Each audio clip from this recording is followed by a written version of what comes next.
अब यहां पर शौनकादि ऋषि पूछ रहे हैं कि प्रभु,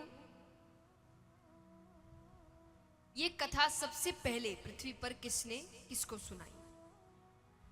सूत जी बताते हैं ये कथा सबसे पहले सनकादि ऋषियों ने नारद जी को सुनाई।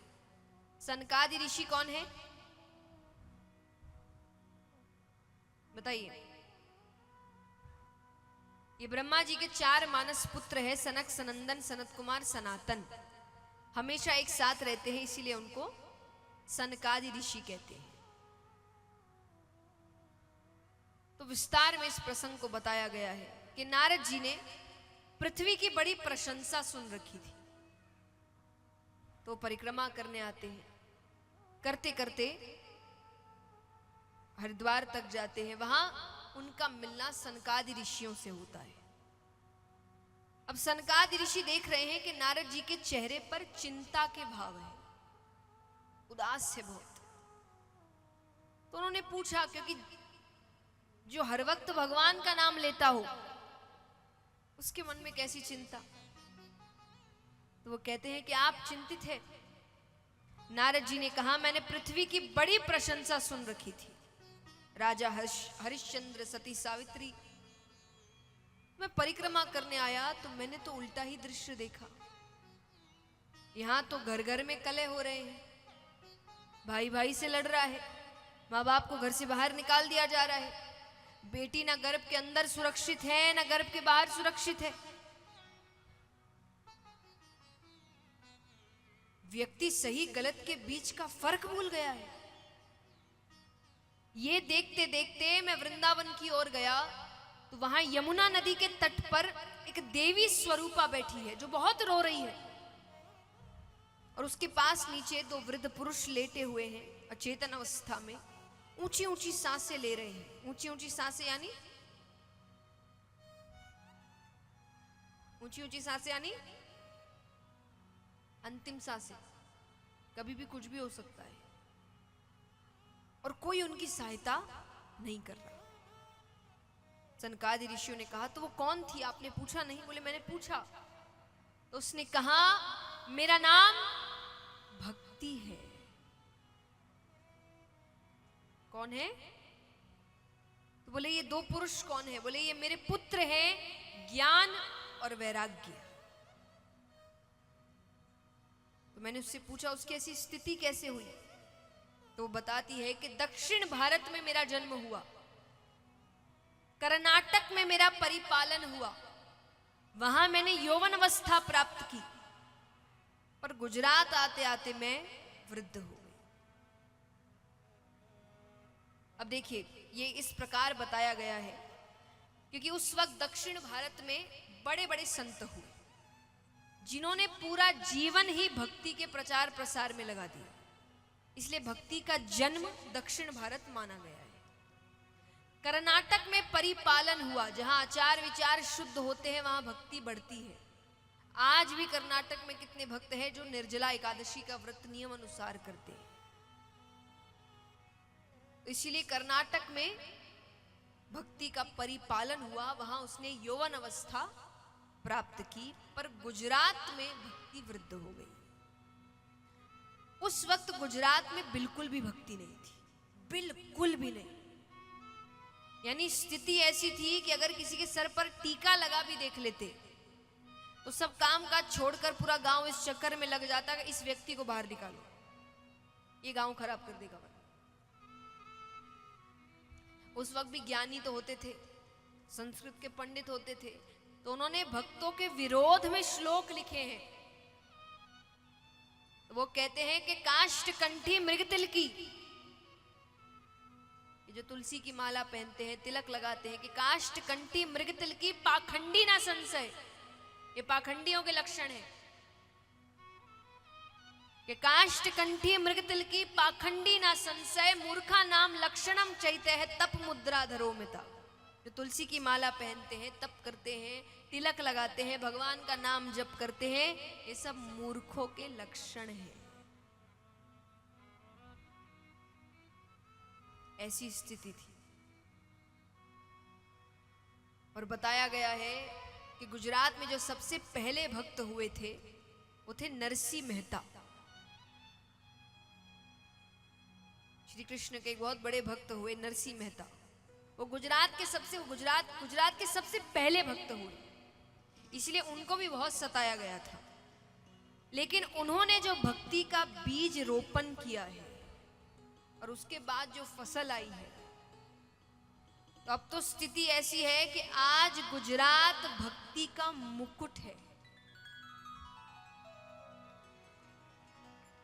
गुजरात में इतनी भक्ति है, पर उस वक्त नहीं थी।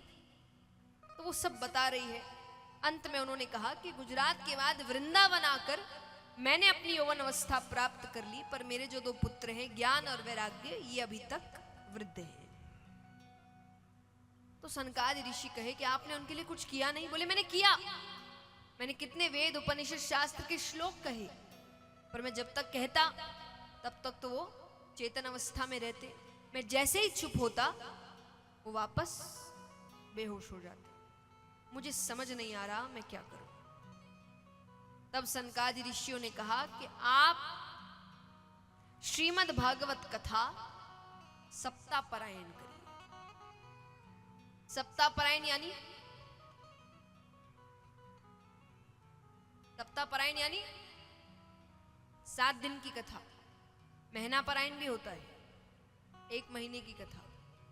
यानी कथा इतनी है 1 महीने भी चल सकती है, पर समय अनुसार देखकर सप्ताहपरायण ज्यादा चलता है। तो उन्होंने कहा कि आप सप्ताहपरायण करिए। अब नारद जी कहे सुझाव दिया है, कर भी आप ही दीजिए। तब सनकादि ऋषि श्रीमद् भागवत कथा सप्ताहपरायण करते हैं। अब यहां पर पहले दिन की कथा होती है, दूसरे दिन की कथा करते करते 7वें दिन वहां पर साक्षात परम पिता परमेश्वर आते हैं। ज्ञान और वैराग्य को उनकी यौवन अवस्था देते हैं। अब भगवान ने भक्ति से कहा कि तुम्हें क्या वरदान चाहिए मांगो। भक्ति कहे वरदान से कहीं ज्यादा मुझे एक वचन चाहिए। बोले कैसा वचन? देखिए उससे पहले मैं एक चीज समझाऊं। कलयुग में भगवान को प्राप्त करने के 2 स्वाभाविक रास्ते हैं। कौन कौन से बताइए?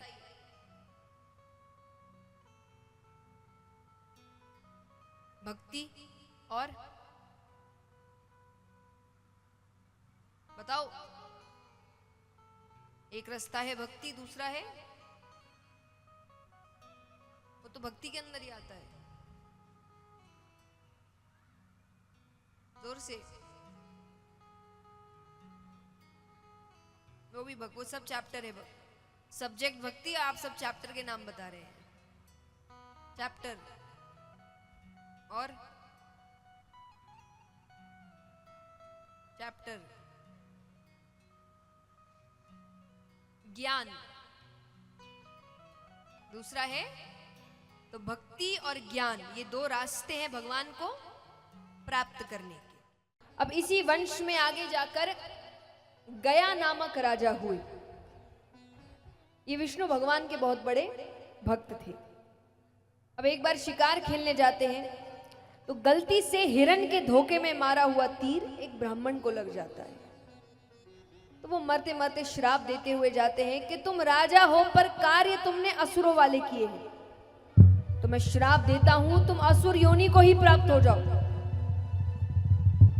श्राप मिलते ही गयासुर का शरीर 5 कोस तक फैल गया। गयासुर का शरीर 5 कोस तक फैल गया। पर जो भगवान के भक्त होते हैं उनकी बुद्धि जल्दी से भ्रष्ट नहीं होती। अब उनको लग रहा है इस रूप में जाऊंगा तो प्रजा डर जाएगी, तो वन की ओर जाते हैं, तपस्या करते हैं, ब्रह्मा जी को प्रसन्न करते हैं। ब्रह्मा जी ने कहा क्या चाहिए वरदान में? बोले मुझे वरदान दीजिए। अब जिस चीज का उसको डर था कि मुझे देखकर लोग डर जाएंगे, उसने वरदान ऐसा मांगा कि लोग उसको देखने आए। तो वो कहे मेरे दर्शन मात्र से जीव का कल्याण हो, जो मुझे देख ले वो स्वर्ग जाए। ब्रह्मा जी ने कहा तथास्तु। अब अपने राज्य वापस आए। अब बात आग की तरफ फैलने लगी। अब दूर दूर से लोग उसे देखने आ रहे हैं। पापियों की मौज थी। अब यहां नरक खाली होता गया, सब स्वर्ग पहुंच रहे हैं, संतुलन बिगड़ने लग गया। देखिए, जीवन और दुनिया, प्रकृति, ये सब संतुलन पर चलती है। ऐसा कोई युग नहीं था, ऐसा कोई समय नहीं था जब सिर्फ अच्छे ही अच्छे लोग थे, या सिर्फ अच्छाई थी बुराई थी नहीं। और ऐसा भी कोई युग या ऐसा कोई समय नहीं था जब सिर्फ बुरे ही बुरे लोग थे या सिर्फ बुराई थी। ये दोनों हमेशा रहते हैं, क्योंकि यही संतुलन है। तो चीज संतुलित होनी चाहिए। अब संतुलन बिगड़ रहा है तो भगवान आते हैं। अब भगवान उसको बता रहे हैं कि उसकी वजह से संतुलन बिगड़ रहा है। तो भगवान ने कहा कि मुझे तुम्हें मारना पड़ेगा, तो कोई आखिरी इच्छा है तो बताओ। उसने कहा, एक नहीं दो इच्छाएं हैं, और अगर दोनों पूरी कर दी आपको मारने की जरूरत नहीं, मैं अपने प्राणों का दान दे दूंगा, यानी मैं अपने प्राण खुद त्याग दूंगा। तो उसने क्या वरदान मांगा? वो कहे, भगवान ने जो पहली लीला करी थी, भगवान ने कोशिश करी थी, क्योंकि उसका शरीर 5 कोस तक फैला हुआ, उस पर एक यज्ञ करने की, कि उसी के बहाने उसकी मृत्यु हो जाए, पर हुई नहीं। तो वो कहे, इस यज्ञ को करते वक्त जितने देवी देवता मुझ में निवास कर रहे हैं, क्योंकि जब आप कोई मंगल कार्य करते हो, स्थान पर देवी देवता आते हैं, तो वो कहे कि इस यज्ञ को करते हुए जितने देवी देवता मुझ में निवास कर रहे हैं, और जब तक सूरज चांद रहेंगे मुझ में निवास करेंगे। भगवान ने कहा, ठीक है। दूसरी इच्छा, बोले ऐसे तो श्राद्ध इत्यादि करने से मुक्ति मिल जाती है, पर कोई ना कर पाए, सामर्थ्य ना हो, तो कोई अगर मेरे धाम में आकर इतना कह दे कि हे भगवान मेरे पितरेश्वरों को मुक्ति दीजिए, तो आप उनके पितरेश्वरों को मुक्ति प्रदान करेंगे। भगवान ने कहा, तथास्तु। इसीलिए गया जी की इतनी महिमा है, उस स्थान को वरदान प्राप्त है। अब उसने अपने प्राणों का दान दिया। दान कोई भी हो बहुत महत्व रखता है।